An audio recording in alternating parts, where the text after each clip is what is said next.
પ્રાયોજક છે cancer healer centre, a new beginning.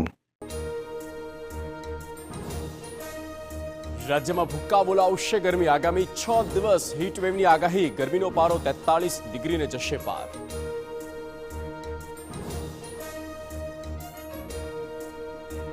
અમદાવાદના કુબેરનગરમાં ઠંડા પીણાની ફેક્ટરી સીલ. ફેક્ટરીમાં સ્વચ્છતાનો અભાવ જણાતા આરોગ્ય વિભાગની કાર્યવાહી.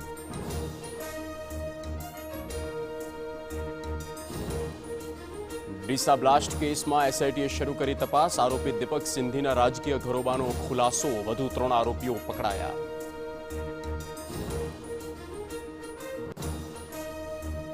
હું ધારાસભ્ય છું, સીધી રીતે કરો વાત. આપ ધારાસભ્ય ચૈતર વસાવા અને કેવડિયા ડીવાયએસપી વચ્ચે શાબ્દિક ટપાટપી. એસપીએ પણ પરખાવી રોકડું.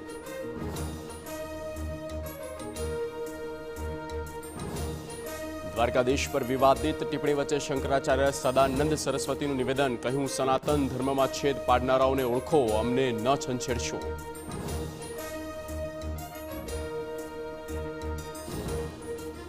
કેરીના રસિકો માટે સારા સમાચાર. જૂનાગઢના બજારમાં કેસર કેરીનું આગમન. હરાજી શરૂ. પ્રતિ બોક્સનો ભાવ 1500 રૂપિયા.